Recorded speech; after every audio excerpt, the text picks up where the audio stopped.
Salut les amis, nous sommes impatients de savoir d'où vous nous écoutez, alors n'hésitez pas à aimer cette vidéo et à nous indiquer en commentaire d'où vous nous suivez. De plus, nous vous invitons à partager des histoires choquantes qui se sont déroulées dans votre ville ou qui vous ont peut-être même touché personnellement.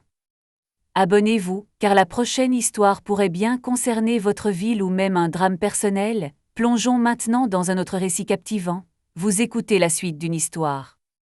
Vous pouvez retrouver la partie précédente en suivant le lien dans la description de la vidéo ci-dessous. Bonne écoute. Malgré les efforts de David Turney pour nettoyer la maison située au 142 South Bay Road après sa sortie de prison, elle semblait toujours abandonnée.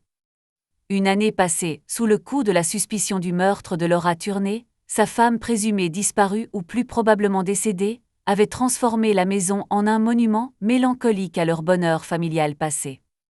Au cours des quelques semaines qui ont suivi l'abandon des charges, David a peu à peu repris le cours de sa vie. Il trouva un emploi chez Jacques, une vieille connaissance de Tom qui dirigeait une petite entreprise de construction à Sarasota.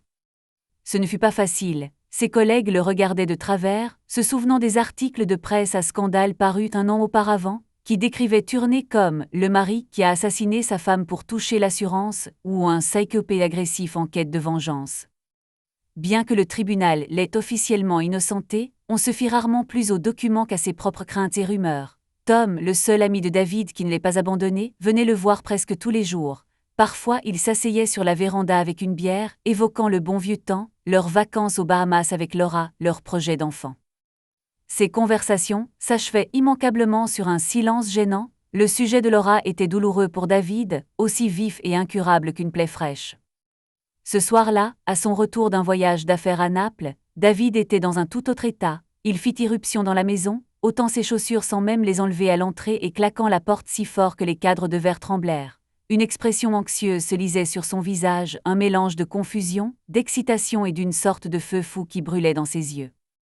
Tom, affalé dans un fauteuil du salon, haussa les sourcils. « Mon Dieu, David, qu'est-ce qui ne va pas ?» Comme s'il voyait un fantôme. « Tout va bien. » David ne répondit pas, s'enfonçant plutôt dans la pièce et s'affalant sur le canapé à côté de Tom. Pendant plusieurs secondes, il resta silencieux, essayant de reprendre son souffle. Finalement, il murmura d'une voix rauque « Je l'ai vu. » « Qui ?» demanda Tom avec prudence. « Laura à Naples. » L'air entre eux sembla se figer. Tom se pencha en avant comme pour s'assurer qu'il avait bien entendu. « Laura, est-ce possible? C'était peut-être une hallucination? Tu es épuisé par le voyage et… » « Non » l'interrompit David sèchement. « J'ai vu son visage, j'ai vu le grain de beauté sur sa main, et ce geste quand elle se coiffe, c'était bien elle. Tom, c'était indéniablement elle, il en était absolument certain. » Tom soupira lourdement, se laissant aller dans son fauteuil et se frottant le visage. « Bon, si c'est vrai, ça veut dire qu'elle est en réalité vivante, il semblerait bien, » sourit amèrement David. Et pendant tout ce temps, elle avait vécu sous une autre identité ou peut-être même pas sous une autre, mais avait simplement disparu de Tampa Bay. Bon sang, Tom écarta les mains, cherchant ses mots. Bon sang, enfin bien sûr, mais tu peux l'appeler comme tu veux. Sache juste que rien ne changera cela. David ferma les yeux, se souvenant de la silhouette bleue d'une femme avec un grain de beauté sur la main. Des images défilèrent devant ses yeux, le détail infime de sa main, ses cheveux, cette inclinaison si particulière de son cou. La raison cria « Elle !» et son cœur se serra sous l'effet de la colère et de la douleur. Mais je ne peux pas rester là, les bras croisés, n'est-ce pas? Je dois prouver qu'elle est vivante, non seulement pour ma propre satisfaction morale, mais aussi pour qu'elle l'admette elle-même. Tom hocha la tête, essayant de comprendre ce qu'il venait d'entendre. Voici le texte reformulé. Déjà vu, pensa David en conduisant sa Ford vers la maisonnette moderne de Mark Evan, avec sa pelouse impeccable et ses grandes fenêtres. L'avocat lui avait donné l'adresse un an auparavant, alors qu'il constituait les dossiers sur toutes les personnes liées à Laura. Bien qu'ils aient réussi à éviter toute confrontation directe jusqu'à présent, cette rencontre était inévitable. Le cœur de David battait la chamade tandis qu'il restait assis dans sa voiture, fixant la porte d'entrée. La colère et la peur, qu'il s'agisse de rage ou de crainte que Mark ne le mette à la porte, l'envahissaient. Finalement, il se força à sortir de la voiture. La portière s'ouvrit devant lui, révélant un Mark à l'air fatigué et aux sourcils froncés. 1 heure plus tard, David avait rendez-vous dans une pièce élégante, meublée d'un canapé en cuir couleur éléphant et d'une table basse en verre. Des livres de commerce et de marketing tapissaient les étagères. David, la voix presque étranglée, murmura c'est peut-être ce qui a rendu Laura accro, le prestige, le confort, l'illusion du succès. Mark l'invita à s'asseoir sur le canapé, tandis que lui restait assis dans un fauteuil en face, les bras croisés. Je veux laver son nom. Mark haussa les sourcils, et une lueur de compréhension traversa son regard. Lui aussi avait été interrogé, soupçonné, et sa réputation avait été ternie à cause de sa relation avec Laura. Très bien, dit-il après un long silence. Et comment puis-je vous aider? Nous irons à Naples. Vous connaissez ses habitudes, ses goûts, ses endroits préférés. Peut-être qu'elle vit avec quelqu'un là-bas. Des fleurs, peut-être pour quelqu'un d'autre, ou pour elle-même, mais il me faut plus que quelques secondes pour la prendre en photo. Je dois établir où elle vit, sous quel nom. Pour que la police ne classe pas l'affaire sans suite, Mark se tourna vers la fenêtre donnant sur une vue morne du jardin voisin. Une fine bruine tombait. Il resta silencieux quelques secondes avant de murmurer « Vous savez, moi aussi je veux comprendre ce qui s'est passé, parce que je lui faisais confiance, je l'aimais bon sang. » Mais elle, il marqua une pause déglutie, visiblement submergé par l'émotion. « Je vais vous aider, pas pour vous mais pour moi. Moi aussi, j'ai besoin de résoudre ce mystère une fois pour toutes. » Très bien, fit David en hochant la tête. Il se leva plus lourd qu'il ne l'avait imaginé. On part demain, d'accord, répondit Mark, évitant toujours son regard. Appelle-moi demain matin, je poserai un jour de congé, évitons les conflits inutiles. Comme tu veux, sourit David. Il se dirigea vers la sortie et au moment où il empoigna la poignée de la porte, Mark l'appela « David ». David se retourna. Mark se tenait au milieu de la pièce, l'air perdu et vulnérable, comme un adolescent soudainement désillusionné. Juste soupira Mark. Encore une fois, pardonne-moi pour la façon dont ça s'est passé. Si j'avais su pour ces projets, je sais, répondit brièvement David. C'est la faute de Laura. Moi aussi, et je ne sais pas quoi dire. À demain. Et il partit sous la pluie, sans attendre de réponse. La voiture l'attendait au bord de la route, et des pensées et des émotions tourbillonnaient dans sa tête, refusant de se calmer. Les premiers pas sur le chemin de la vérité avaient été franchis. Le lendemain, ils se rencontrèrent au bord de la route, près de chez Mark. La voiture de David tournait doucement au ralenti pendant qu'il attendait. Mark en sortit, vêtu d'un costume familier mais sans cravate, un dossier sous le menton. Il s'assit sur le siège passager, l'air tendu et silencieux. « Qu'est-ce qu'il y a dans le dossier » demanda David en s'engageant sur la route. « De vieilles photos » répondit Mark à contre-cœur. « Elles pourraient être utiles. » Des copies de celles que Laura m'a envoyées par email. Des endroits où nous allions. Si on reconnaît quelque chose à Naples, on saura qu'elle est là-bas. David ricana malin. Bon, allons-y. 3 heures de route, le moment de parler. Au début, ils roulèrent en silence. Seul le bruit du moteur et le crissement des pneus sur l'asphalte mouillé se faisaient entendre. Cependant, 1 heure plus tard, lorsque le paysage laissa place à des collines et des palmeraies sans intérêt particulier, Mark prit la parole. « Tu crois vraiment qu'elle vit sous sa véritable identité ?»« C'est risqué. Peut-être qu'elle a changé de nom de famille, » répondit David en haussant les épaules, « mais on ne peut pas cacher son apparence. Tampa Bay est loin, tout le monde la croyait morte. Elle ne s'attendait certainement pas à ce que je sois à Naples pour le travail. C'est vrai, quant à l'argent, le compte qu'elle a vidé, 50 000 de ma part, 22 000 de ton compte, c'est une somme non négligeable. Oui, c'est suffisant pour vivre confortablement, si tu mets de l'argent de côté. » David serra le volant plus fort, se souvenant d'avoir trouvé un compte bancaire vide, mais pas éternellement. Un silence s'installa. Plus tard, Mark demanda prudemment. « Tu n'as pas pensé qu'elle aurait pu trouver quelqu'un d'autre ?» David sourit amèrement. « Qui sait, après tout, il lui a fallu un sacré culot pour entamer une relation avec toi, me mentir et me voler mon argent. Elle a peut-être trouvé de nouvelles victimes. » Oui, Mark regarda par la fenêtre. Une ombre passa sur son visage. Ils arrivèrent à Naples vers midi. La journée fut chaude, le soleil brillait de 1000 feux comme s'il avait oublié la pluie récente. Des quartiers entiers, bordés de boutiques touristiques, de cafés en terrasse, d'enseignes colorées proposant souvenirs, excursions en bateau et spécialités de fruits de mer s'étendaient le long de la côte. Ils durent garer la voiture sur un parking public. David et Mark sortirent sur la chaussée, plissant les yeux face à la lumière vive. Mark leva le dossier. Par où commencer? David désigna le sud de la main. « Je l'ai vu près d'une boutique de fleurs sur la 12e rue, c'est à 2 rues d'ici, je suggère d'y aller. » Ils trouvèrent la boutique assez rapidement. Peinture écaillée, parfum de rose et de lys seau d'eau. Derrière le comptoir se tenait un homme d'une 40aine d'années, légèrement hâlé, coiffé d'un chapeau rabattu sur le front. Il composait un nouveau bouquet. David fit un signe de tête à Mark, qui comprit l'allusion et resta en retrait, laissant David agir. « Bonjour, » dit David en s'appuyant contre le comptoir. « Vous travaillez toujours ici ?» L'homme se retourna, plissa les yeux. « Oui, depuis 2 ans, voire plus. » Vous comptez acheter quelque chose, peut-être plus tard. Je cherche une femme qui a récemment acheté des fleurs chez vous. Elle a les cheveux clairs, une robe bleue, les yeux bleus et une tache de naissance sur la main droite. Il s'efforçait de décrire Laura le plus précisément possible. Vous vous souvenez d'elle? Le vendeur ôta son chapeau et se gratta la tête. Il y a du monde, mais peut-être que je me souviendrai. Elle a acheté des roses rouges. David se redressa. Oui, il me semble, vous la connaissez.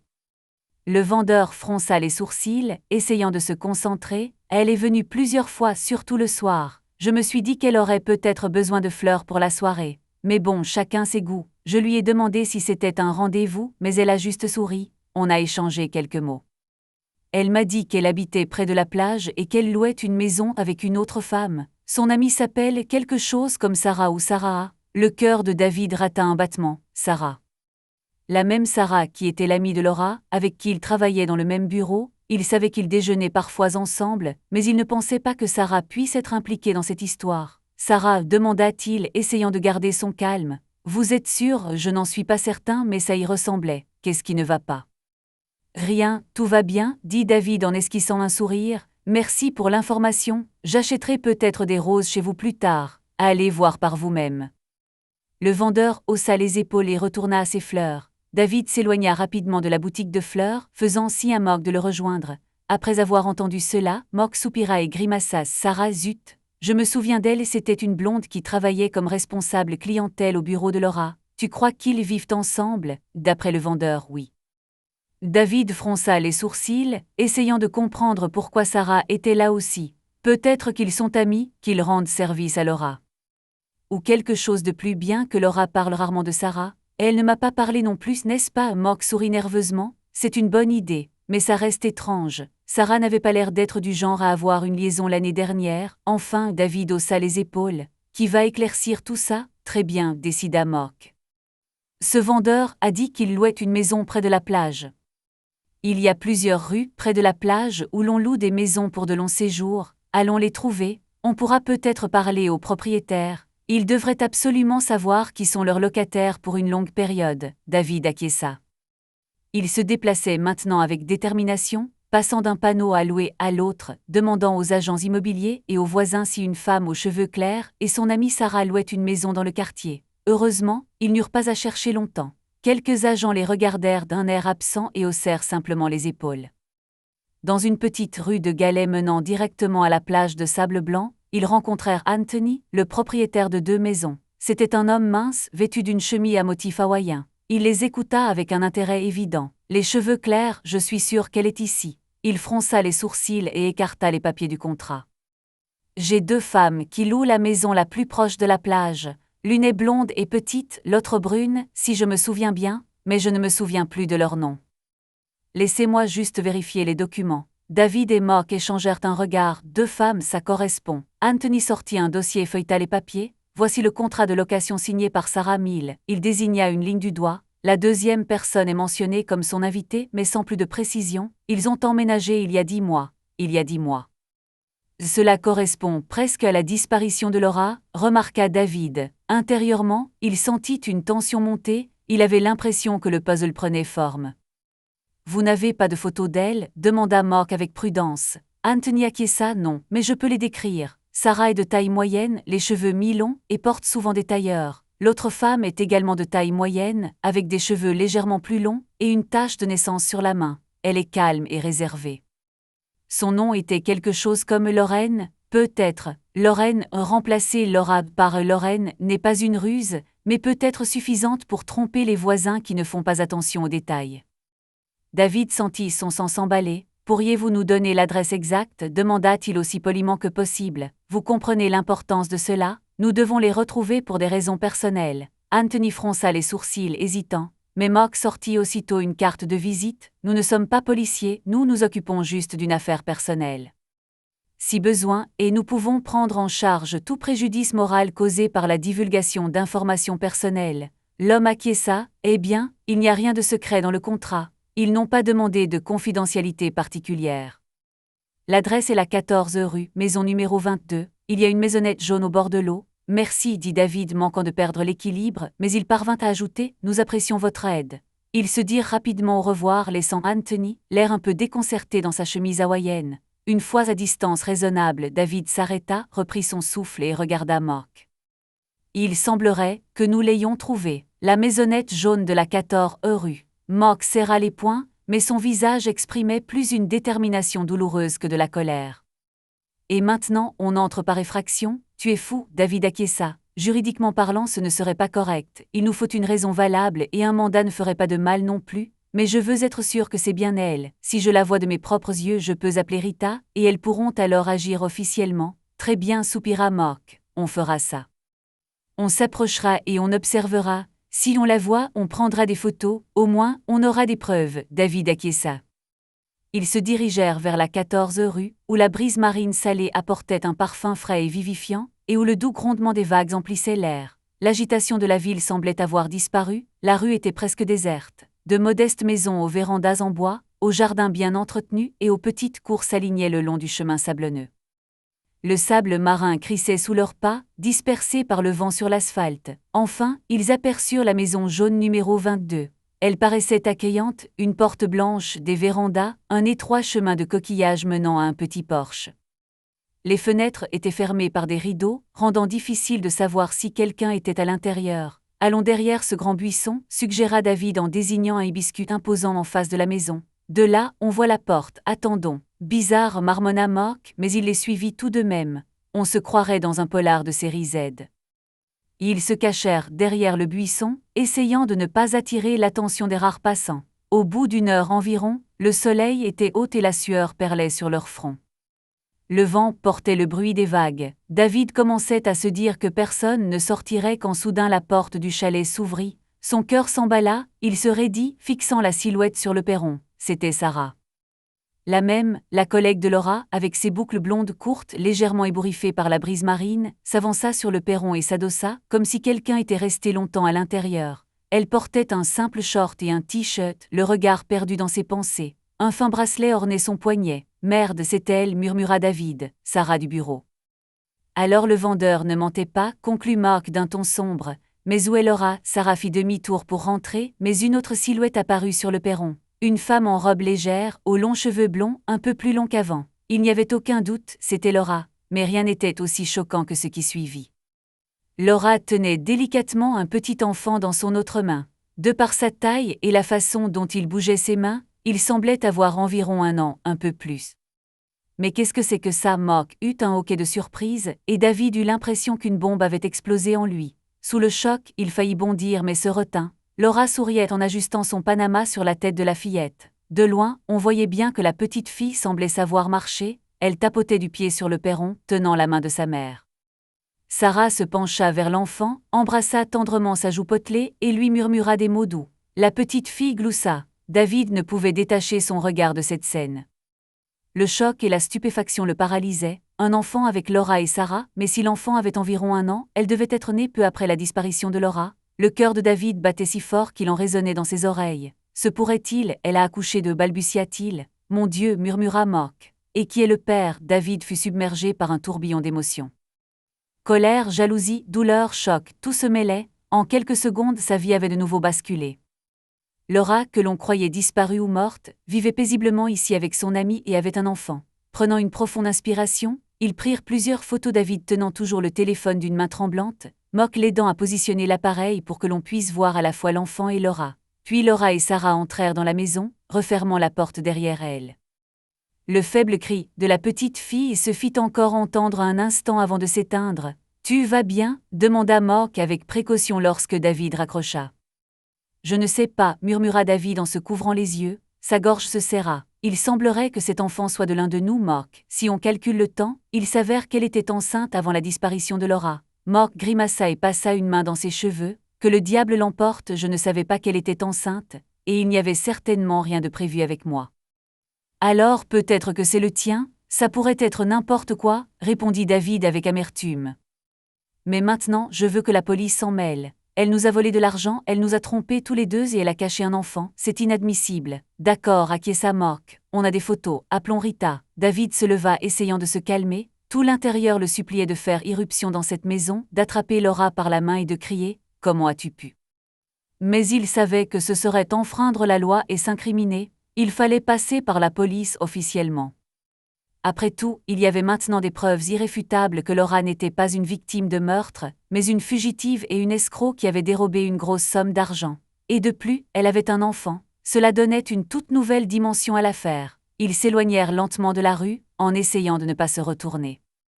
Arrivés au parking, David s'arrêta enfin et composant le numéro de Rita Gonzalez, il soupira, mais le haut-parleur demanda Mark. « J'ai aussi quelque chose à te dire. » David acquiesça, le téléphone sonna dans le silence. Après plusieurs bips, une voix féminine familière, sèche et légèrement irritée se fit entendre, inspectrice Gonzalez à l'appareil. « À l'écoute, Rita, c'est David Turney, dit-il rapidement et avec excitation. J'ai la preuve que Laura est vivante. Je suis à Naples en ce moment et je l'ai vue de mes propres yeux. J'ai pris des photos. » Un silence tendu s'installa à l'autre bout du fil. « David, si c'est une blague, » commença Rita, mais il l'interrompit. « Sans blague, je suis sérieux. Je peux t'envoyer les photos par mail. » « Vérifie-les, s'il te plaît. On a tout vu avec Mark et Van. » Laura et il soupira lourdement, et il y avait aussi un enfant. « Mon Dieu !» Rita sembla perdre son sang-froid habituel. « Très bien, envoie tout ce que tu as, et donne-moi l'adresse où elle est maintenant. » David dicta rapidement l'adresse du chalet jaune, lettre par lettre. Puis il raccrocha et, les doigts tremblants, envoya les photos. Au fond de lui, il espérait que la police arriverait et réglerait tout. Mais il savait que cela prendrait du temps, il fallait coordonner les juridictions, obtenir une ordonnance et Naples était un autre district. Mark le regardant taper demanda doucement « Et maintenant on attend. Peut-être que la police locale viendra, Rita coordonnera tout. Je ne prends aucun risque. » Il acquiesça « Oui, dit Mark, c'est peut-être la meilleure chose à faire. » David se laissa aller en arrière sur le siège de la voiture, en lui, tout s'entrechoquait. L'image de Laura tenant un enfant, peut-être sa fille, le hantait.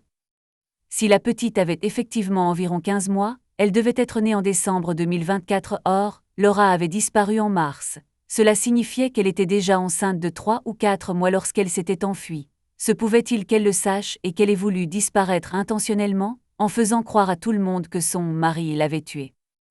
La rage et le chagrin l'envahirent. Mais une autre question se posait, si c'était vraiment sa fille, que devait-il faire? Pourrait-il obtenir sa garde? Quel monstre fallait-il être pour commettre un tel acte? David n'avait pas les réponses. Il avait juste l'impression qu'un ouragan de bouleversement s'était abattu sur lui, et que cette fois, ce n'était pas seulement Laura et ses mensonges qui étaient en jeu, mais aussi une petite fille, innocente, née de ce mensonge. La nuit tomba sans qu'il s'en aperçoive. Le soleil se couchait déjà à l'horizon, teintant le ciel de la baie de douces nuances roses et orangées, lorsqu'une voiture de police s'arrêta à hauteur de la 14 rue, suivie d'une autre. David et Mark, assis dans leur voiture garée à proximité, observaient la scène. Comme promis par Rita Gonzalez, un message arriva sur leur téléphone. « L'équipe sera sur place à 18h. Il vous sera demandé de partir ou de rester à distance. N'intervenez pas. » Bien sûr, il ne pouvait pas simplement partir. David voulait s'assurer que tout se déroule comme prévu et que Laura soit arrêtée, et non relâchée comme un an auparavant. 2 hommes en costume et un en uniforme de police sortirent de la voiture. Le plus âgé semblait être un inspecteur du commissariat local. Ils s'approchèrent de la porte et frappèrent. David retint son souffle. De la rue, seule une voix rauque se fit entendre. « Police de Naples, ouvrez !» La porte s'ouvrit et à en juger par la silhouette, c'était Sarah. Laura était invisible. Une conversation s'engagea aussitôt de loin, on ne pouvait rien entendre, mais les gestes indiquaient clairement que Sarah avait d'abord tenté de protester, puis semblait choquée. L'inspecteur en costume montrait quelque chose, peut-être un ordre ou des documents. Sarah fut bientôt emmenée dans la rue où un autre agent l'attendait déjà. Elle ne résista pas, mais semblait terrifiée, regardant autour d'elle. À ce moment-là, Laura apparut à la porte avec une fillette dans les bras. La petite fille hurla de peur, des voix d'hommes fortes et un chaos inconnu régnait autour d'elle. Laura comprit rapidement ce qui se passait et tenta de fermer la porte, mais un policier y mit la main. Un bref face-à-face s'ensuivit, Laura cria quelque chose, l'enfant pleura. Finalement, un des agents prit délicatement la fillette dans ses bras, tandis qu'un autre menottait Laura. « Eh bien, ils prennent ça au sérieux » murmura Mark. « Bien sûr, sérieusement » gronda David entre ses dents. Vol, escroquerie, fausse disparition. Et ce n'est pas tout. Les agents firent sortir les 2 femmes de la maison. Laura cria quelque chose de toutes ses forces, se débattit mais en vain. La fillette pleurait dans les bras d'un autre agent. Ils l'emmenèrent dans une autre voiture. « Allons-y, dit David en ouvrant la portière du pick-up. « Tu es sûr ?» demanda Mark avec méfiance. « On nous a demandé de rester à l'écart, je m'en fiche, si c'est mon enfant, je dois être là. David s'approcha des policiers en essayant de ne pas paraître agressif. L'agent près de la voiture les remarqua et fit un signe de la main. Et reculez, on est encerclé. David leva les mains, montrant qu'il n'était pas armé, et cria « Je suis David Turnay, peut-être le père de cet enfant, j'ai des photos, j'ai parlé à l'inspectrice Gonzales. Laissez-moi voir ma fille. » Le policier fronça les sourcils, sortit son talkie-walkie et marmonna quelque chose. Une minute plus tard, l'inspectrice qui dirigeait l'opération s'approcha d'eux. « Monsieur Turnay. Oui, j'ai entendu parler de vous. L'inspectrice Gonzales nous a demandé de la prévenir si vous vous manifestiez. L'enfant est en sécurité, la fillette est sous le choc mais semble aller bien. Êtes-vous sûr que c'est votre fille ?» Le cœur de David battait la chamade. « Oui, répondit-il essoufflé. À la date prévue, tout s'explique et je veux faire un test ADN pour confirmer, mais pour l'amour de Dieu, ne la donnez à personne. Elle sera placée provisoirement sous la tutelle des services de protection de l'enfance, le temps que les circonstances soient éclaircies, déclara l'inspecteur. Je suis désolé mais c'est ainsi, nous ne pouvons pas la confier à une personne dont la paternité n'a pas été officiellement prouvée. David soupira en baissant la tête. Mock marmonna quelque chose au loin, visiblement indécis. Et Laura et Sarah demanda David en déglutissant difficilement. Arrêtez, des accusations de fraude et de détournement de fonds seront portées contre elle, et d'autres pourraient s'y ajouter. Bref, cette affaire est complexe, nos services respectifs seront impliqués, pour l'instant, elles seront emmenées au commissariat pour être interrogées. Souhaitez-vous être présent ? David acquiesça d'un signe de tête déterminé. Je veux la voir et l'entendre. L'inspecteur acquiesça, alors suivons la voiture de patrouille. Mais il prévint, nous contrôlons tout. Vous n'avez pas le droit d'intervenir dans l'interrogatoire sans avocat ni autorisation. Compris, soupira David. Il se retourna et vit les policiers faire monter Sarah dans une voiture, Laura dans une autre et l'enfant dans une troisième. La fillette pleurait toujours en silence, tirant sur les poignets vers Laura qui, prise de panique et en larmes, essayait de dire quelque chose, mais un policier la retenait. David avait le cœur serré pour la petite fille, elle ne comprenait pas ce qui se passait, son monde s'écroulait sous ses yeux, sans la moindre explication. Lorsque les voitures se mirent en marche, lui et Mock retournèrent à leur pick-up et les suivirent. Le trajet jusqu'au commissariat de Naples ne dura que 10 minutes, mais lui parut une éternité. Les pensées tourbillonnaient dans la tête de David, il essayait d'anticiper le déroulement des événements. Laura allait-elle avouer? Quelle peine encourait-elle? Qu'adviendrait-il de l'enfant? Au commissariat de Naples, les couloirs étaient longs et faiblement éclairés. Une odeur de café, de papier et de transpiration emplissait l'air. Laura et Sarah furent séparées, l'une fut emmenée dans une salle d'interrogatoire, l'autre dans une autre. On demanda d'abord à David d'attendre dans la salle d'attente. Mock s'assit silencieusement à côté de lui, fixant le sol.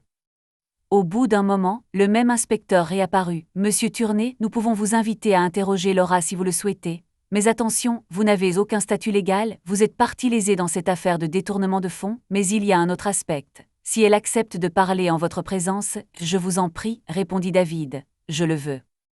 J'en ai besoin. » Mock resta dehors. Lorsque David entra dans une petite pièce avec une table, 2 chaises et un miroir, il vit Laura.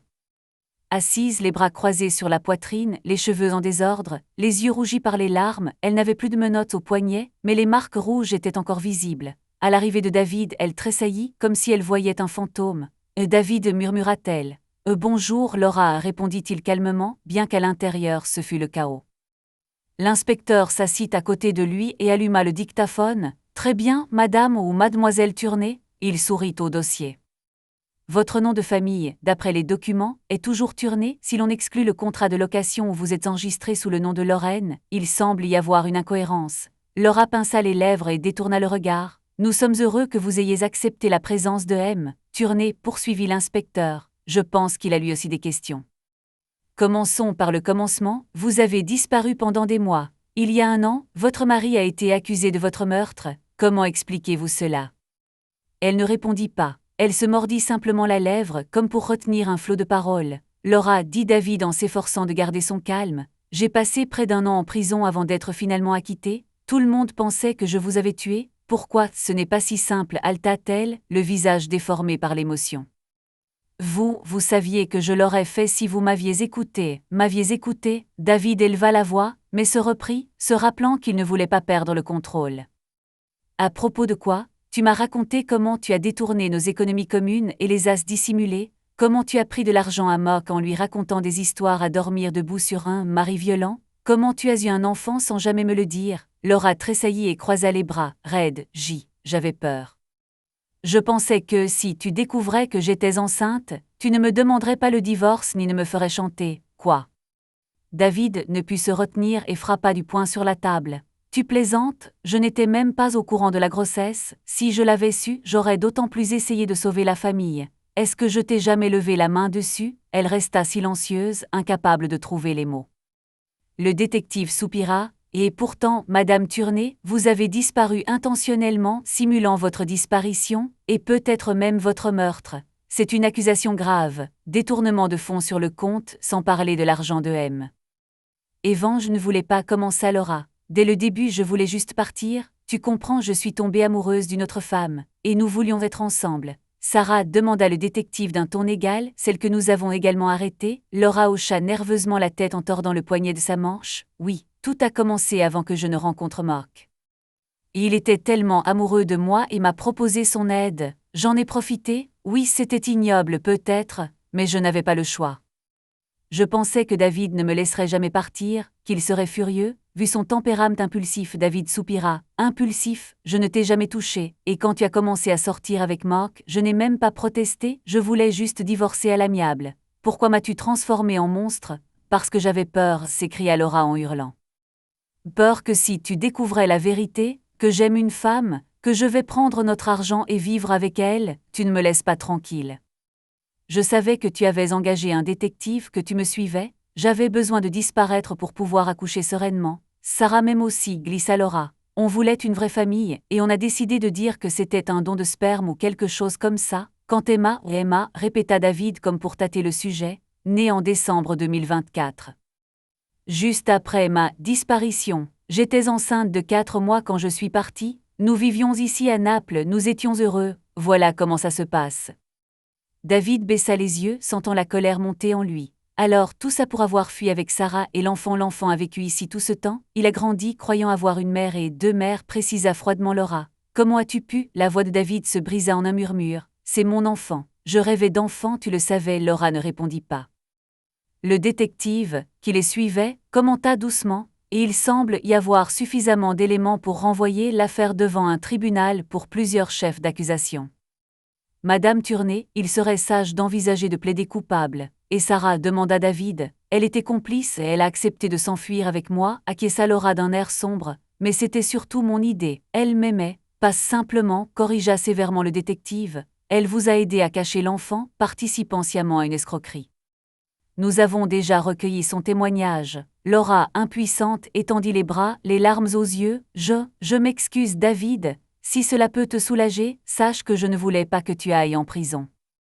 Je pensais que la police croirait que j'avais fugué, mais tout a dégénéré. Des excuses, répéta David avec amertume. Tu m'as volé 1 an de ma vie, mon travail honnête, ma réputation, peut-être même notre fille. Quelle excuse pourrait réparer ça? Elle ne répondit pas. Le détective coupa le dictaphone et retira son oreillette, cela suffit pour aujourd'hui. Nous poursuivrons l'interrogatoire officiel demain avec votre avocat. Madame Turney, vous êtes conduite en cellule. Monsieur Turney, veuillez quitter cette pièce. David se leva lentement. Laura reprit son souffle, se serrant contre ses épaules. Il se souvint d'une scène d'il y a longtemps, au début de leur relation, quand Laura se blottissait contre lui lorsqu'elle était en colère ou contrariée. Alors il la consolait, la serrait dans ses bras, lui disant que tout irait bien. Cela lui parut soudain une plaisanterie idiote. Il se retourna et quitta la pièce. Mark attendit dehors et se leva en voyant David. Alors, elle a tout avoué. David répondit, la voix tremblante, elle était avec Sarah, elle a pris mon argent, ton argent, elle a eu un enfant. Et elle n'a même pas pris la peine de me prévenir, Emma. Mark soupira profondément, je te comprends mon pote. Alors on fait quoi maintenant? Demanda David. Ils vont être arrêtés et il y aura un procès. Emma, j'imagine, sera placée en services sociaux ou quelque chose comme ça, et David frissonna presque. Je ne veux pas de ça. Cependant, comme il n'a pas de statut officiel de père, il a besoin d'un test ADN de toute urgence. Mark acquiesça, laisse-moi t'aider. S'il y a des frais de laboratoire, David l'interrompit, bien qu'il fût intérieurement reconnaissant envers Mark. Après tout, lui aussi avait subi une telle trahison et méritait des réponses. Tu peux retourner à Tampa si tu veux. Non, je reste, jusqu'à ce que je sache comment ça se termine. Moi aussi je dois témoigner. Mark haussa les épaules. Il faut en finir, une bonne fois pour toutes. À ce moment-là, un agent s'approcha et leur ordonna de se rendre dans une autre pièce pour les dépositions officielles. David n'eut d'autre choix que de se plonger dans un flot interminable de questions, de formalités et de signatures, et ainsi, pas à pas, les événements s'enchaînèrent inexorablement vers le procès. Quelques jours plus tard, David parvint à engager John Haley, le même avocat qu'il avait défendu contre de fausses accusations à Naples, et à le rencontrer là-bas pour lui expliquer la situation, l'argent, l'arrestation, Laura, l'enfant. Un test ADN est nécessaire, déclara immédiatement Haley. Sans cela, vous ne pourrez ni obtenir la garde ni même la garde provisoire de l'enfant. David acquiesça, je sais, restait à savoir quand et comment. La police a accepté de coopérer et expliqua Haley, car dans l'intérêt de l'enfant, il est préférable de déterminer la paternité au plus vite. Il pensait que d'ici la fin de la semaine, des prélèvements seraient effectués sur les deux parties. Les résultats seraient connus sous quelques jours, une semaine maximum. Bien. Et maintenant, elle est actuellement prise en charge par les services sociaux. David peut demander des visites temporaires, même si c'est généralement difficile sans confirmation. Mais nous allons essayer. David se sentait épuisé. Il voulait tout de suite, emmener le bébé loin de là, le ramener à la maison, le couvrir de soins, mais il savait que ce n'était pas si simple. Les lois existent pour une raison, et une autre pensée terrifiante lui traversa l'esprit, et si soudain la petite fille n'était pas la sienne. Laura avait beau affirmer que c'était David, pouvait-on la croire sur parole? Mock avait également confirmé qu'ils avaient utilisé une protection. La machine judiciaire se mit en marche. Laura et Sarah, sous escorte, furent conduites au centre de détention local. Leur affaire était instruite pour fraude, vols importants, et elle risquait une peine de 5 ans voire plus. On ne tenait pas compte du préjudice moral subi par David, accusé à tort de meurtre, même si, officiellement, il s'agissait d'une erreur policière. Après avoir témoigné, Mock resta à Naples pour décider de la suite. Le soir venu, ils se retrouvèrent dans un motel miteux, près du commissariat pour faire le point sur l'affaire. Tous deux paraissaient épuisés, mais ne nourrissaient plus d'hostilité l'un envers l'autre. Un an auparavant, ils étaient rivaux pour Laura. Désormais, ils étaient devenus une sorte d'alliés face à sa trahison. « Je vais vous déranger », demanda Mock en entrant dans la pièce, observant les lieux, le lit, la petite table, la télé au mur. « Comment allez-vous » David haussa les épaules, l'invitant à s'asseoir. « Demain, ils me prélèveront des échantillons d'ADN. J'espère que tout sera bientôt réglé. » Mock esquissa un sourire en coin. « Tu sais, je n'arrive toujours pas à croire qu'elle nous ait fait ça, à nous deux, et pourtant elle est restée avec Sarah à élever l'enfant. » Oui, enfin, David serra les dents. « Salope, je n'ai rien d'autre à dire. Et si supposons que la fille ne soit pas la tienne, que ferais-tu » Je ne sais pas, admit David honnêtement. Mais il y a de fortes chances qu'elle soit la mienne, vu le contexte. Mock soupira, je comprends. Et vous savez, quand je vois toute cette histoire, je me dis, Dieu merci, je ne l'ai pas épousée ou quoi que ce soit d'autre. Même si, je suppose, on ne peut pas rendre les grands-mères qu'elle m'a prises.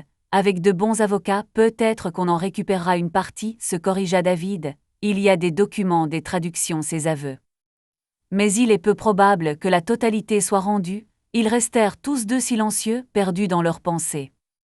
De l'extérieur, on aurait pu les prendre pour deux soldats, après une longue guerre, trompés et abandonnés à leur sort. Mais au moins, à présent, ils ne se considéraient plus comme des ennemis.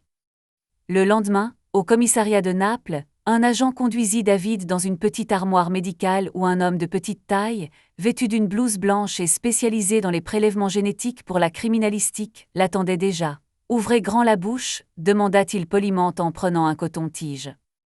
David obéit, s'efforçant de ne pas penser à la façon dont ce simple morceau de salive allait décider du reste de sa vie. Qu'est-ce que ça fait d'être le père d'une petite fille qui marche, parle et rit déjà, et que je n'ai même jamais vue jusqu'à présent, se demandait-il.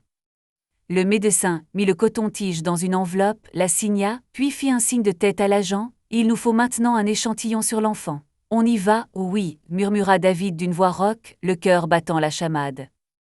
Il allait enfin voir Emma. Pour de vrai, dans un environnement paisible, pas au milieu du chaos des arrestations. Ils se rendirent dans une autre aile du bâtiment, dans une petite pièce réservée aux travailleurs sociaux, où il y avait au moins des jouets et une table. Une jeune femme, sans doute une psychologue des services de protection de l'enfance, était assise sur une chaise près de la table, et Emma était à côté d'elle. La petite fille aux cheveux blonds légèrement ondulés, aux grands yeux curieux, n'avait pas pleuré en voyant des inconnus. David s'arrêta, la fixant incapable de bouger. Il avait l'impression d'assister à un miracle. « Mon Dieu, c'est ma fille », pensa-t-il. ma fille ou pas, mais elle est réelle. La psychologue sourit. Bonjour, vous êtes bien monsieur Turner? Vous souhaitez prélever des échantillons d'ADN d'Emma, n'est-ce pas? Oui, murmura David, la voix tremblante. Ne vous inquiétez pas, ce sera rapide et indolore. L'homme en blouse blanche s'approcha d'Emma. Salut, petite, ouvre grand. Elle le regarda avec méfiance, mais le laissa approcher prudemment un coton-tige de sa joue intérieure. David sourit, remarquant la délicatesse avec laquelle le médecin manipulait le bébé. Quelques secondes plus tard, l'intervention était terminée et le prélèvement scellé. C'est fait, dit le médecin. Les résultats seront disponibles dans quelques jours. David se redressa, s'efforçant de ne pas effrayer l'enfant. Salut, Emma, murmura-t-il doucement. Il aurait voulu dire « Je suis ton papa », mais hésita, sachant qu'elle ne comprendrait pas et que rien n'était encore certain. La fillette le regarda intensément. Son regard était aussi direct et perçant que celui de Laura autrefois et soudain, David ressentit une vague d'émotion. « Et si c'était mon ?» Elle tendit la main et lui toucha le genou. Un geste si simple, et David faillit pleurer, submergé par l'émotion. Il sourit doucement et lui tendit un petit doudou qui se trouvait sur la table. Emma le prit, le serra contre elle et hocha la tête comme pour dire « merci ». La psychologue dit doucement « Elle a environ 15 mois, elle comprend quelques mots et apprend à parler. Mais la situation est stressante pour elle a perdu son environnement familier. Je veux que tout se règle au plus vite », parvint à peine à dire David. Pour qu'elle puisse être avec moi, si la paternité est confirmée, ce sera légal, le rassura la femme.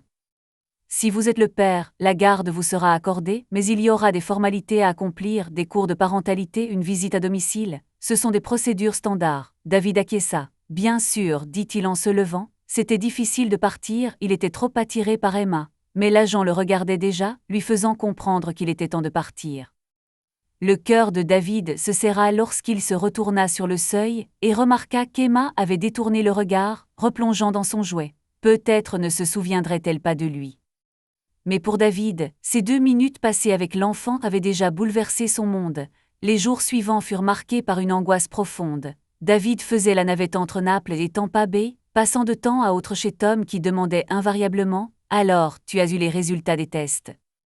Mock s'installa lui aussi temporairement à Naples, réservant une chambre d'hôtel et prévoyant de reprendre le travail un peu plus tard. Laura et Sarah restaient en détention. La police bouclait l'enquête et préparait le dossier pour le tribunal. Soudain un soir, David reçut un appel du détective « Monsieur Turner, résultat du test ADN. Le lien de parenté est confirmé à 99,99%. Emma est votre fille. » David resta muet quelques secondes, puis il remercia. « Et maintenant, demanda le détective, vous devrez vous présenter à une audience concernant la garde. Le tribunal décidera du placement temporaire d'Emma chez vous ou dans une famille d'accueil, selon la décision du juge. Étant donné que les charges retenues contre vous ont été abandonnées et que vous disposez d'un revenu stable et d'un logement, il est probable que la garde vous soit accordée. » David acquiesça. « Compris, murmura-t-il, partagé entre plusieurs émotions. Merci. » Il raccrocha, s'assit sur le canapé et ferma les yeux. C'était fait, Emma était vraiment sa fille. Toutes ces minutes des dernières semaines, toute cette angoisse et cet espoir, tout cela avait un sens. Mais d'un autre côté, il ne savait pas comment être un père. Comment élever un bébé qu'il n'avait vu qu'une seule fois, même quelques minutes à peine, en apprenant la nouvelle, Tom laissa éclater une joie indescriptible. Enfin une bonne nouvelle, tu vas être papa, David esquissa un sourire amé. Quel genre de père suis-je? Je ne sais même pas quelle couche elle porte ni comment la nourrir quand elle pleure. Et en général, j'étais sûr que, Tom le rassura, tu vas devoir apprendre. Je l'espère, répondit David en essayant de sourire, mais son cœur était lourd d'inquiétude. Il le savait, être père n'est pas un titre honorifique, mais une immense responsabilité. Et il restait encore la question de la réaction d'Emma face à ces changements. Après tout, elle avait vécu avec Laura et Sarah depuis sa naissance, les jours passèrent vite. Finalement, le tribunal se réunit pour statuer sur la garde provisoire. La salle d'audience était petite et intime sans fioriture. La juge, une femme de petite taille au regard doux, parlait pourtant d'un ton assez sévère. À sa gauche, le procureur, à sa droite, l'avocat de Laura et Sarah. David était assis à une table séparée avec son avocate, elle est, derrière lui, au fond de la salle d'audience, Tom soutenait silencieusement son ami, tandis que Mock restait en retrait, sans intervenir mais visiblement inquiet pour David. Le juge feuilleta les documents, alors Emma Turner 15 mois. Sa mère est en détention provisoire pour fraude, détournement de fonds et suspicion d'usurpation d'identité, tout comme son père, David Turner, dont le test ADN l'a confirmé. Y a-t-il des objections? L'avocat de Laura se leva. Votre honneur, ma cliente affirme que M. Turney est agressif et incapable d'élever un enfant. Il invoque des menaces de sa part. Le juge rejeta l'objection avec fermeté. La police et les services sociaux n'ont trouvé aucune preuve d'agressivité. Le tribunal a déjà statué sur l'absence de poursuite pénale contre M. Turney. S'il y avait eu agressivité, il n'aurait pas été acquitté. L'avocat haussa les épaules et se rassit. Le juge fit un signe de tête à elle. Quelle est votre position? Il se leva. Mon client souhaite obtenir la garde de sa fille. Il a un emploi stable et un logement. Les autorités n'y voient pas d'objection, l'environnement étant sûr, l'enfant a besoin d'un tuteur permanent. Le juge feuilleta de nouveau les documents, puis leva les yeux. Monsieur Turney, vous comprenez ce que signifie prendre en charge une fillette de 15 mois? Ce n'est pas une plaisanterie. Êtes-vous prêt? Et David se leva, s'efforçant de parler avec assurance. Oui, votre honneur, je comprends que beaucoup de choses vont changer dans ma vie, mais c'est ma fille. Je ferai tout le nécessaire pour assurer sa sécurité et son amour. Le juge esquissa un sourire. Très bien. Dans ce cas, je prends une décision. Emma Turney est placée sous la garde provisoire de son père, Monsieur David Turney, jusqu'au verdict définitif dans l'affaire concernant la mère et à l'audience ultérieure relative à la garde permanente. L'audience était terminée. Le marteau du juge s'abattit. C'était fini. David eut l'impression d'être soulagé d'un poids énorme, mais un autre s'abattit aussitôt sur lui, la responsabilité. Il s'affaissa lourdement sur son siège, le visage enfoui dans ses mains. Tom laissa échapper un léger soupir de soulagement. Mork laissa échapper un soupir de soulagement pour son ami. En quittant le tribunal, David croisa l'avocate de Laura, une jeune femme aux cheveux courts qui défendait non seulement Laura mais aussi Sarah. Elle l'arrêta et lui demanda d'une voix calme. Et Laura? Elle aussi a des droits sur l'enfant? David répondit en plissant les yeux. Qu'elle s'inquiète de sa peine. Ma fille ne vivra plus dans l'ombre de ses manigances. L'avocate fit un geste de la main et s'éloigna silencieusement dans le couloir. Oui, bientôt aurait lieu un procès pénal, et si elle était reconnue coupable, Laura risquait de 3 à 5 ans de prison, voire plus. Sarah, sa complice, était également poursuivie. David le souhaitait-il? D'un côté, oui, elle lui avait volé son argent, ruiné sa vie et caché l'enfant. De l'autre, il comprenait qu'Emma puisse souffrir de l'incarcération de sa mère, mais il n'avait pas le choix, la situation était allée trop loin. Le jour arriva où les services sociaux emmenèrent Emma à Tampa Bay. David avait déjà préparé une chambre pour elle, une chambre d'amis, repeint les murs en vert tendre, installé un lit d'enfant et acheté des jouets. Tout s'était déroulé à une vitesse folle car, auparavant, il n'avait pas d'espace dédié à un enfant, il n'aurait jamais imaginé qu'à 38 ans, il deviendrait soudainement père d'une petite fille d'1 an. Tom l'aidait, portant des paquets de couches et riant des tentatives maladroites de David pour changer la couche. Calme-toi, j'ai un neveu, je vais te montrer, et disait Tom lorsque David était perplexe face au déballage des lingettes pour bébé. À l'heure convenue, une voiture des services sociaux s'arrêta devant la maison. Inquiet, David sortit sur le perron. La même psychologue descendit de la voiture, tenant Emma dans ses bras. La petite fille portait un bonnet rose et un ruban dans les cheveux, elle regardait la maison inconnue avec curiosité et méfiance. « Voici ton papa, Emma » dit doucement la psychologue en confiant le bébé à David. « Tout ira bien, ma chérie. » David prit délicatement sa fille dans ses bras. Son cœur battait si fort qu'il semblait prêt à lui sortir de la poitrine à tout moment. Emma le regarda avec de grands yeux. Soudain, elle sourit et attrapa le col de la chemise de David, serra ses petits doigts et murmura quelque chose d'indistinct, comme « Baba ». Une vague de chaleur submergea David, il serra la petite fille contre lui et les larmes lui montèrent aux yeux. « Merci » souffla-t-il à l'assistante sociale, « je ferai tout mon possible. » Nous viendrons faire des contrôles, et l'avertit-elle, mais je suis persuadée que tout ira bien. Vous avez déjà fait preuve de détermination. Bien sûr, acquiesça David, luttant pour contenir son émotion. Lorsque la voiture s'éloigna, il entra dans la maison où Tom l'attendait, appareil photo en main. Souriant doucement, son ami prit la photo, immortalisant l'instant où David tenait Emma dans ses bras. « Félicitations, papa » dit Tom en posant l'appareil. « Comment te sens-tu » David sourit discrètement à travers ses larmes. « Je ne sais pas, c'est tellement étrange. Mais je suis heureux, très heureux. » À partir de ce jour, une nouvelle vie commença. Les matins, il se réveillait avec Emma qui pleurait dans son lit et réclamait de l'attention. Petit déjeuner, du porridge pour elle, du café pour lui. Promenade dans le jardin, où Emma courait pieds nus dans l'herbe en riant aux éclats. Le soir, David la mettait dans la poussette et longeait le front de mer, lui montrant les palmiers et la mer. Les voisins les regardaient avec surprise, certains osant même sourire en le voyant si heureux avec le bébé. Peu à peu, les rumeurs malveillantes à son sujet s'estompèrent, car il était difficile de continuer à croire qu'il était un tueur de sang-froid quand on le voyait avec sa fille dans les bras. Bien sûr, il y avait aussi des difficultés. Emma pleurait parfois la nuit, peut-être nostalgique de son environnement familier ou pensant à Laura et Sarah. David la berçait, faisait les 100 pas dans la chambre, chantait de douces berceuses, se souvenant de bribes de mélodies entendues autrefois. Parfois, il n'arrivait pas à la calmer et s'épuisait.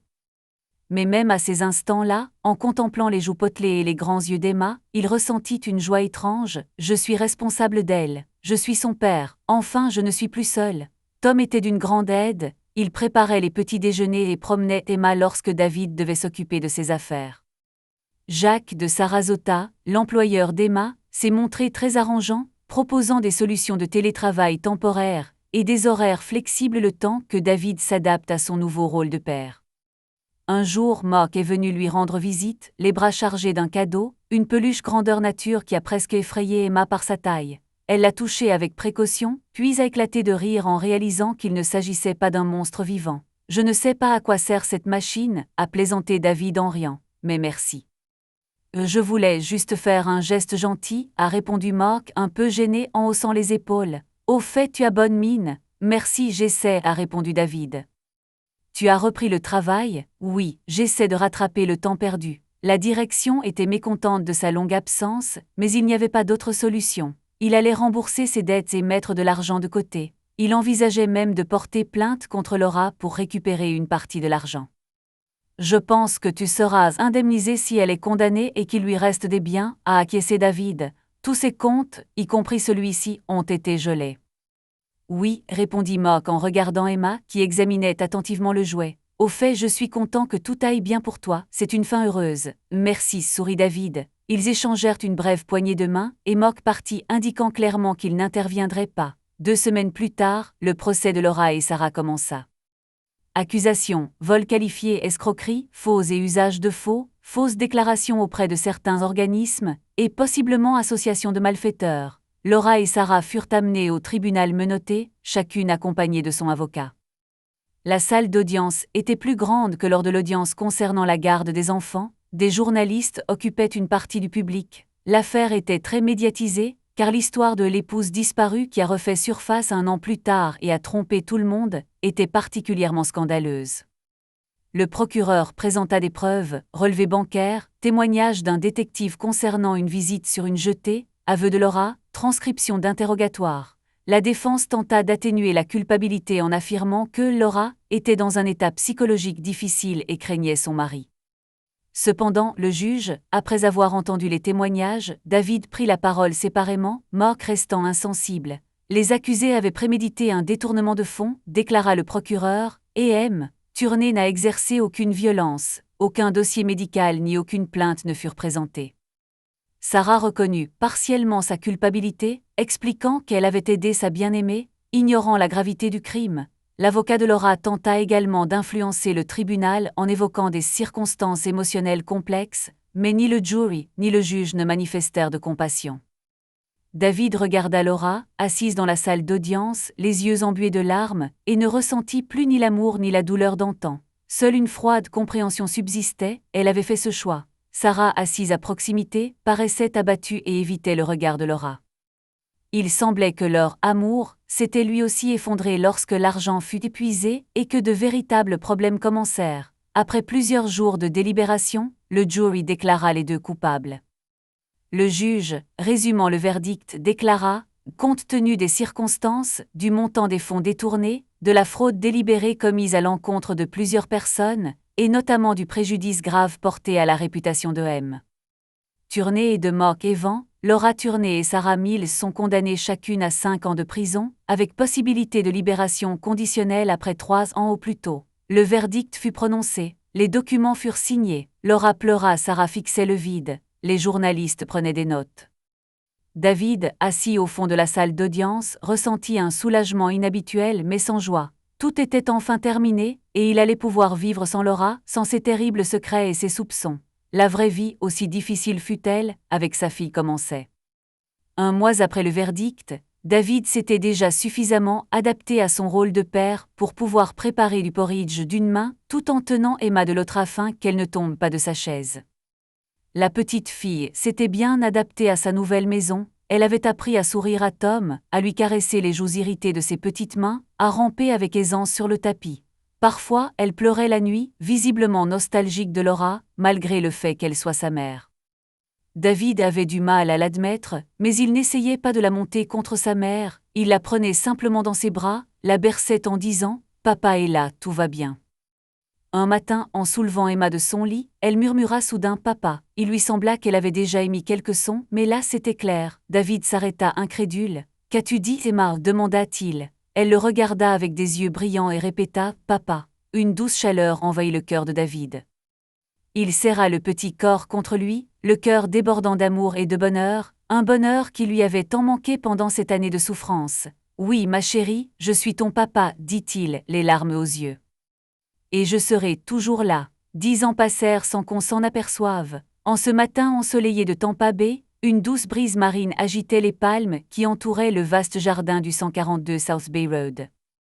La maison, jadis abandonnée et vouée à la ruine, semblait renaître de ses cendres. La façade avait été repeinte d'un doux coloris crème, la véranda était ornée de balustrades ouvragées, et partout s'épanouissaient des parterres de fleurs éclatantes, soigneusement entretenues par Anna, la femme de David et la sœur de Mark. David, plus mûr et visiblement plus heureux, était déjà levé, il préparait une marinade pour des travers de porc, vérifiait le barbecue à gars et parcourait la liste des courses que Tom et Mark avaient promis d'apporter pour le dîner. Un sourire serein illuminait son visage, une paix rare, fruit de la persévérance et du temps.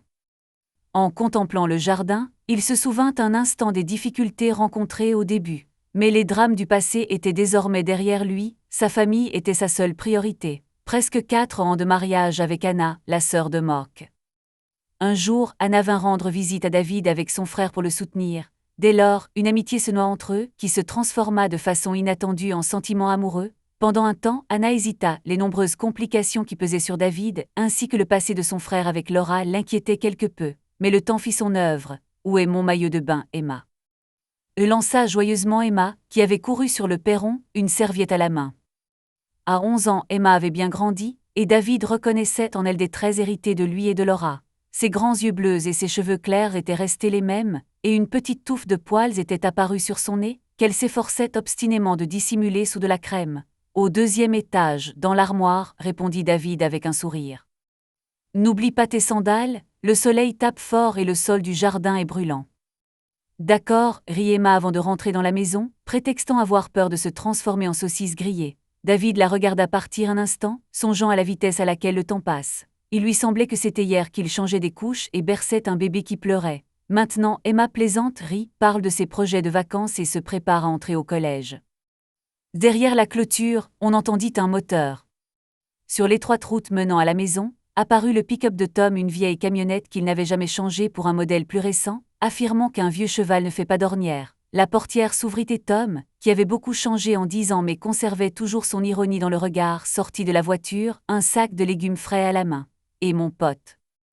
lança-t-il à David en s'approchant du perron, « Je croyais que tu faisais un barbecue tout seul.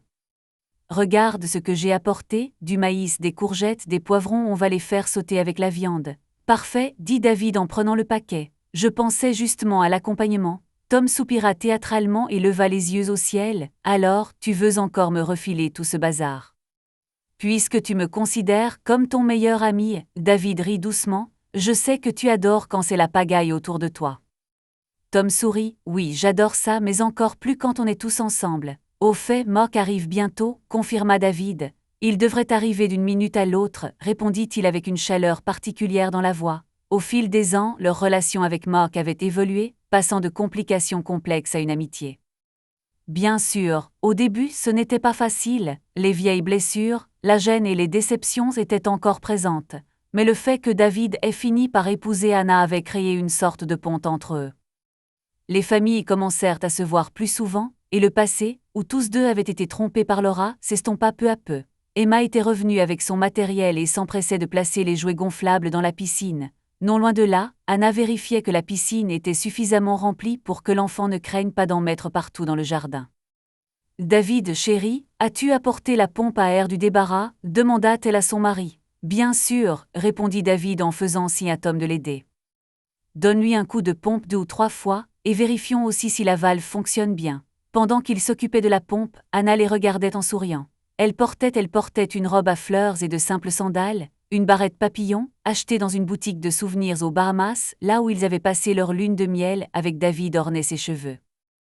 Tu sais, dit-elle doucement en s'approchant, quand je vous vois tous les deux ensemble, Tom et toi, je suis si heureuse. Vous avez traversé tant d'épreuves, c'est vrai, acquiesça Tom. On aurait pu se séparer mais nous voilà assis au bord de la piscine, bientôt prêts à faire un barbecue, et tout semble si paisible et détendu. David sourit, paisible jusqu'à l'arrivée de Mark. Tom avait promis une surprise, mais Anna craignait qu'il ne s'agisse de homard vivant. Anna rit, alors il va falloir trouver un seau à glace rapidement. Tu te souviens de la dernière fois où il nous a surpris avec des kilos de coquillages et un bouillon maison à tomber par terre? Je ne l'oublierai pas, approuva Tom avec enthousiasme. Sa créativité culinaire m'a rendu malade pendant 2 jours. La conversation sur les homards fut interrompue par l'arrivée d'une autre voiture. Un SUV flambant neuf s'arrêta devant la porte d'entrée, et Mark en sortit bronzé, en chemise blanche, portant un gros paquet. « Bonjour tout le monde !» lança Mark à ses amis et à sa sœur avec un sourire. « Je suis arrivée trop tard » demanda Emma en tournant sur elle-même au bord de la piscine. « Juste à temps » répondit-elle. « Qu'est-ce que tu as apporté, oncle Mark ?»« Regardez ça » dit-il en agitant le paquet. Voici un assortiment de saveurs pour le barbecue, ainsi qu'un mélange d'épices qu'un chef d'un restaurant du coin m'a offert la semaine dernière. Il dit qu'elle se marie bien avec les travers de porc grillés. David poussa un soupir de soulagement. Heureusement, aucun animal marin vivant n'était visible dans les mains de Mark, il pouvait se détendre. « Super » dit David. « À vos fourneaux, regarde où se trouve tout le matériel et je mets mon tablier. »« Écoute » reprit Mark en se tournant vers les autres. « Je me disais, on pourrait faire un petit concours de cuisine amicale. Chacun prépare sa marinade et on compare pour voir laquelle est la meilleure. » Tom fit un geste de la main. « Je me retire. Mon rôle est de couper les légumes et de les griller. Toi, tu t'occupes des marinades. » Mark sourit. « Je ne m'y attendais pas de ta part, Tom. » Tom haussa les sourcils. « Tu veux que je gâche la viande la plus tendre du quartier? Je peux faire des essais, mais tu ne te plaindras pas après. » Anna, en hôtesse attentionnée comme à son habitude, disposa un grand plateau de fruits coupés sur la table du jardin, un pichet de limonade à l'amande et plusieurs serviettes. Elle lissa ensuite la nappe et appela Emma à la rescousse. « Allons-y grec, servons ensemble. »« D'accord, ma chérie » acquiesça la fillette, et une lueur particulière brilla dans ses yeux, celle que ressentent les enfants lorsqu'ils savent qu'ils sont toujours les bienvenus ici. Bien sûr, Anna n'était pas la mère biologique d'Emma, mais au fil du temps, elles étaient devenues si proches qu'Anna occupait une place permanente et rassurante dans la vie d'Emma. Les premiers mois, pendant lesquels Emma s'habituait à son nouvel environnement, furent difficiles, mais Anna fit preuve de patience et d'attention sans être intrusive. Et finalement, la fillette elle-même commença à l'appeler « Maman Anna ». « Fais attention aux assiettes » demanda Anna en les tendant à Emma. « Fais juste attention à ne pas les renverser. »« Je peux me débrouiller » répondit fièrement Emma en rangeant soigneusement les assiettes en une pile sur le bord de la table. « Au fait, maman, est-ce qu'il y aura quelque chose de sucré aujourd'hui ?»« Oui, il y en aura. J'ai fait ta tarte aux myrtilles préférée avec de la crème fouettée, mais n'en mange pas la moitié avant l'heure. » La fillette afficha un large sourire, et Anna ne put s'empêcher de lui ébouriffer les cheveux. Pendant qu'Anna et Emma mettaient la table, les hommes se rassemblèrent autour du barbecue. À proximité, dans un seau rempli de glace pilée, se trouvaient des bouteilles de soda et de bière parfaites pour une journée chaude. Tom avait déjà enfilé des morceaux de courgettes et de poivrons sur des brochettes, tandis que David et Mark préparaient des travers de porc dans des casseroles séparées, mélangeant la viande avec des épices et essayant de ne pas confondre leurs plats respectifs. « Tiens la sauce » dit Mark en tendant la petite bouteille de sauce chili piquante à David. « J'y ai ajouté un peu de paprika et de coriandre. »« Alors, tu veux que tes travers gagnent notre bataille, c'est ça ?» plaisanta David en versant la sauce dans sa casserole. « On verra bien. » Mark sourit et enduisit soigneusement les travers d'un mélange d'épices et d'huile d'olive. « N'oublie pas l'enjeu » demanda-t-il. « Sur quoi parions-nous » intervint Tom, toujours prêt à saisir la moindre plaisanterie. Mark jeta un regard malicieux autour de lui et dit « Le gagnant aura le droit d'exiger des perdants qu'ils accomplissent de petites tâches le lendemain, comme aller chercher un verre d'eau, acheter une glace ou laver la voiture. » Tom haussa les sourcils sceptiques. « Je ne suis pas sûre d'avoir le temps de faire des courses demain, mais je prends le risque. Je dois avouer que je ne pense pas vouloir participer à ce pari insensé, dit David. J'ai une réunion avec un client dans l'entreprise de construction et je ne peux pas me permettre d'être distrait par des bêtises. Mark se contenta de sourire. Très bien, on annule le pari, mais l'excitation est toujours là. Le barbecue chauffe, une légère fumée s'échappe de la grille et bientôt, l'odeur familière d'un bon pique-nique embaume l'air, un mélange d'épices, de viande grillée et de légumes frais. Anna, entendant cela, demanda depuis la table : « Tout est prêt, on peut servir des salades. » « Encore 10 à 15 minutes, répondit David. « Laisse les côtes bien cuire et on les apporte. »« D'accord, acquiesça-t-elle. Ensuite, je préparai des amuse-gueules, un plateau de fromage et du pain à l'huile d'ail. Emma courut vers le barbecue, impatiente d'inspecter la cuisson. « Papa, je peux te regarder retourner la viande. »« Bien sûr, répondit David en s'écartant pour laisser sa fille prendre sa place, mais ne t'approche pas trop, c'est chaud. » La fillette étira le cou, observant attentivement son père qui retournait la viande sur le grill. Elle adorait tout ce qui touchait à la cuisine et l'aidait parfois même. Anna l'invitait avec joie à participer à divers jeux culinaires. « Quand je serai grande, dit soudain Emma sans quitter le barbecue des yeux, j'ouvrirai mon propre café au bord de la mer. J'y servirai toutes sortes de bonnes choses. »« Waouh !» s'exclama Tom. « Ça promet, on pourrait peut-être tous réserver une table. »« Bien sûr, répondit Emma en riant. Et je donnerai un joli nom au café pour l'instant, je n'ai pas encore décidé, mais quelque chose de beau. » Mark, en retournant les légumes sur le grill, suggéra « le bar couché de soleil d'Emma. »« C'est une excellente idée », s'exclama la jeune fille. Le bar couché de soleil d'Emma, tout le monde rit en imaginant l'ensei lumineuse sur la plage. Le pique-nique bat son plein, les braises crépitent, les travers de porc sont presque cuits, et David les transfère délicatement sur une grande feuille de papier aluminium pour terminer la cuisson sous le couvercle du barbecue. Tom jette quelques branches de romarin pour parfumer. Mark, tendant la main, prend une canette de bière fraîche dans le seau. « Les gars, dit-il doucement en regardant Anna et Emma rire de quelque chose de privé, comme tout s'est bien terminé pour nous. Je repense parfois à comment on était avant. Tant de colère, de méfiance, mais maintenant, regardez, des amis, de la famille, la vie est en ordre. » David perçoit une pointe de nostalgie dans la voix de Mark. Oui, il y a 10 ans c'était différent, mais personne ne veut remuer le passé, même si les souvenirs douloureux sont enfouis quelque part. C'est agréable de se rendre compte qu'on peut recommencer à zéro, dit David en rangeant sa pince. Le plus important, c'est de ne pas traîner ses erreurs passées. Tom ajoute à sa manière, et il est important d'apprécier ce que l'on a, que nous ne sommes pas seuls dans cette vie, qu'il y a du soutien, de la compréhension et de la bonne nourriture. Mark tenta de recentrer la conversation sur des sujets plus légers. Bientôt, tout le monde s'installa à table. Les palmiers qui entouraient la cour bruissaient doucement, les rayons du soleil caressaient la nappe et scintillaient sur la vaisselle. Tom déboucha une bouteille de limonade et la versa dans des verres pour Emma, Anna et lui-même. Mark et David s'offrèrent un verre de bière fraîche. « Bon, dit David d'un ton solennel en disposant les côtes sur une planche à découper en bois, on goûte, tu commences ou je commence ?» plaisanta Mark en posant son plat de viande à côté d'un autre où flottait encore un arôme d'épices. « Faisons une dégustation collective », suggéra Tom en piquant la salade avec sa fourchette. « Je goûte par-ci par-là, et je donne mon avis. » Anna versa des sauces dans des petits bols pour chacun et invita Emma à goûter en premier. La jeune fille prit un petit morceau, le trempa dans la sauce, y croqua et ferma les yeux de plaisir. « Papa, c'est délicieux, un peu sucré, mais j'aime ça. » Elle prit alors une bouchée dans l'assiette de Mark, fronça les sourcils. « Celle-ci est un peu plus épicée, très bonne aussi. » Elle rit en voyant les hommes attendre patiemment son verdict. « Je n'arrive pas à me décider, » admit Emma. « Les deux sont excellentes. » Alors, match nul, déclara Tom après avoir goûté lui aussi. Je dirais que les travers de David avaient un goût plus doux et une croûte caramélisée, tandis que ceux de Mark étaient relevés et avaient un soupçon de piment. Vous avez tous les deux gagné à mes yeux, sourit Anna en se servant une portion. Mais personnellement, je préfère la version plus sucrée, donc plus un pour David. Prévisible, rit Mark. Quoi, ma sœur, tu ne peux pas aider ton frère à gagner ? Elle écarta les mains. Désolée, mais mon cœur appartient à mon mari.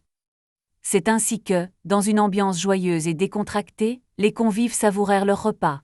Légumes rôtis, salades, pain maison, tout embaumaient la cour de délicieux arômes, tandis que des conversations légères sur les projets du week-end créaient une atmosphère chaleureuse. Une fois tout le monde rassasié, vint l'heure du dessert. Emma, sans hésiter, se jeta sur la tarte comme si elle craignait qu'on la lui prenne. Anna coupa la tarte en parts, et la jeune fille prit la plus grosse avec un air satisfait. « Alors, on fait quoi après le déjeuner ?» demanda Tom en se penchant en arrière sur sa chaise et en se tapotant le ventre. « On pourrait aller à la plage, je suis d'accord, répondit Mock en s'essuyant les mains avec une serviette. Le soleil est encore haut et j'aimerais bien me baigner. Papa, tu viens aussi ? Demanda Emma en regardant David.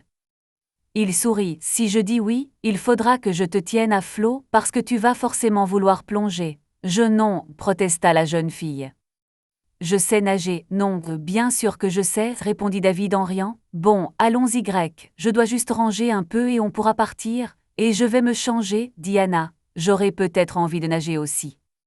Ils planifièrent le reste de la journée comme suit. D'abord, ils rassemblèrent tranquillement la vaisselle sale, enveloppèrent le reste de viande dans du papier aluminium et transférèrent les légumes dans des récipients. Anna mit la tarte au réfrigérateur pour qu'elle ne s'abîme pas sur le grill.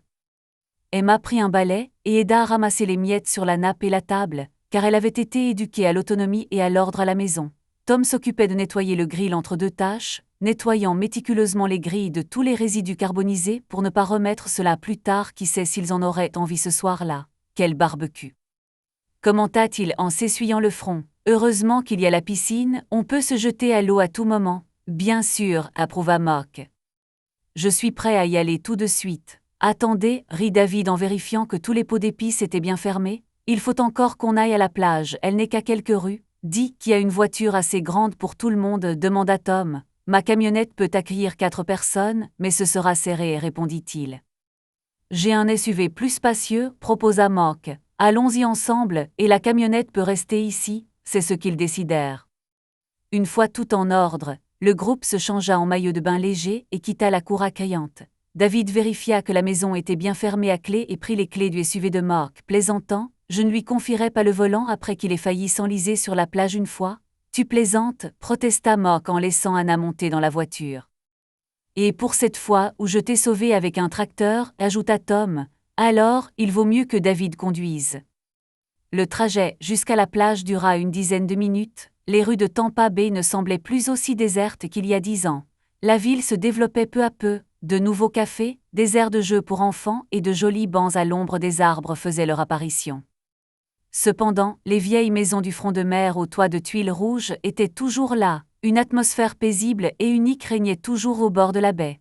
Après s'être garé, le groupe s'est dirigé vers la plage de sable.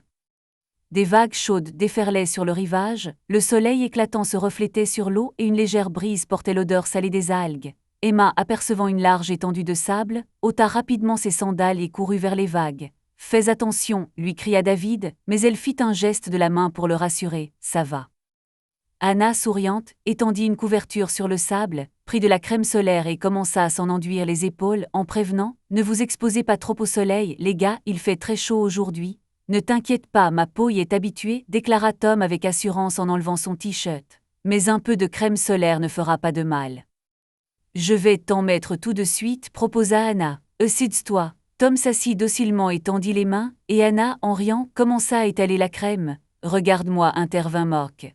« J'ai passé tout l'été dans un bureau climatisé, alors je risque d'attraper un coup de soleil en une demi-heure. Vas-y grec alors, plaisanta Anna, qui se sentait déjà comme une sauveteuse de la crème solaire. Écoute ma sœur, tu ne peux pas te débrouiller toute seule, fit Mock en feignant l'offense. Bon, fais attention à toi, répondit-elle en haussant les épaules.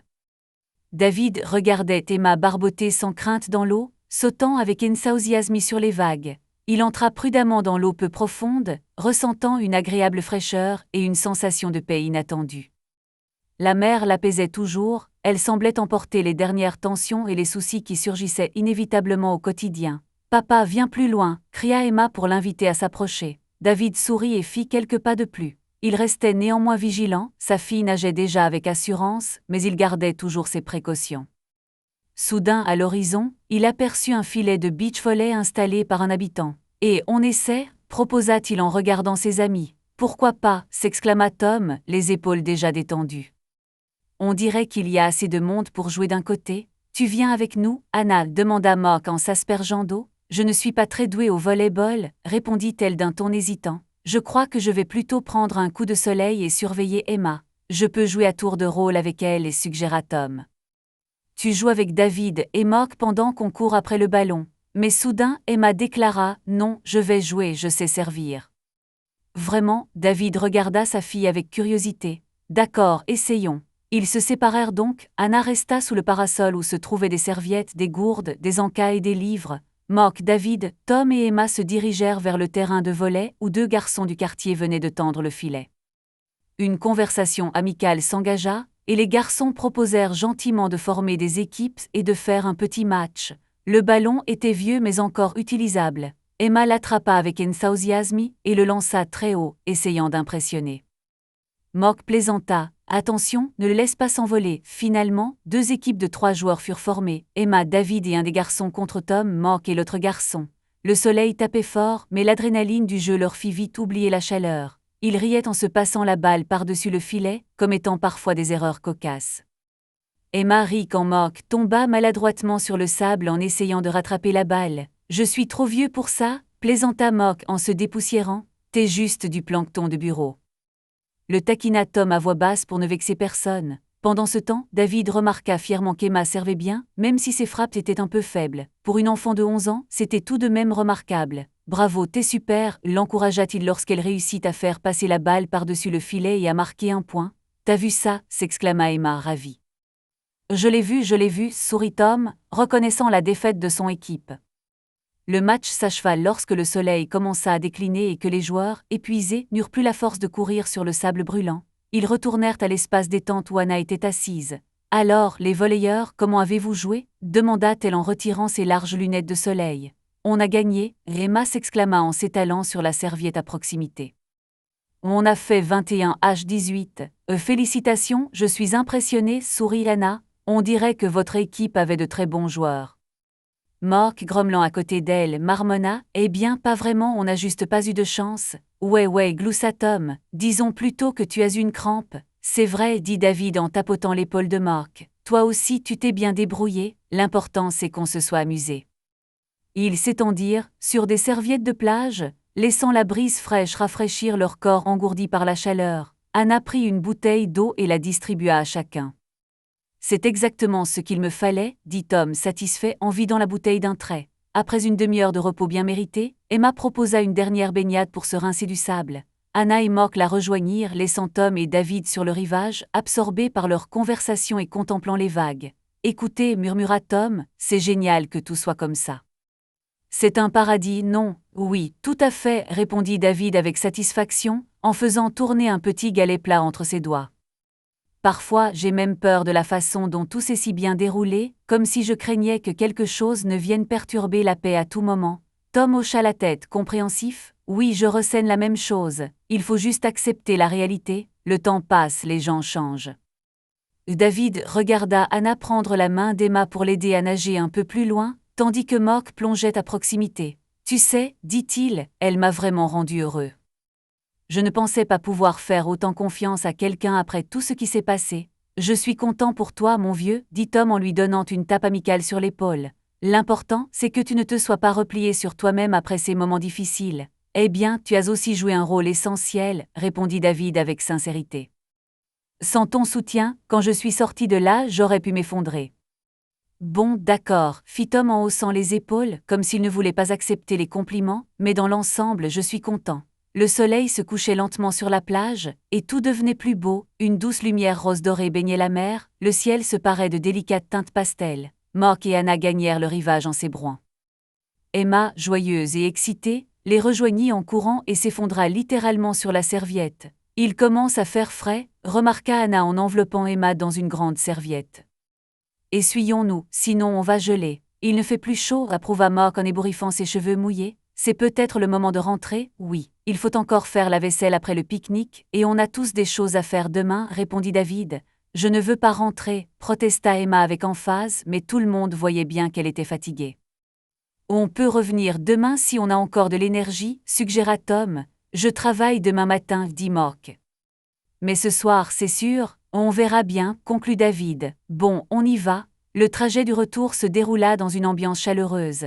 Emma s'endormit sur la banquette arrière du SUV, blottie contre Mark, qui lui souriait tendrement et soutenait sa tête pour éviter qu'elle ne heurte la vitre.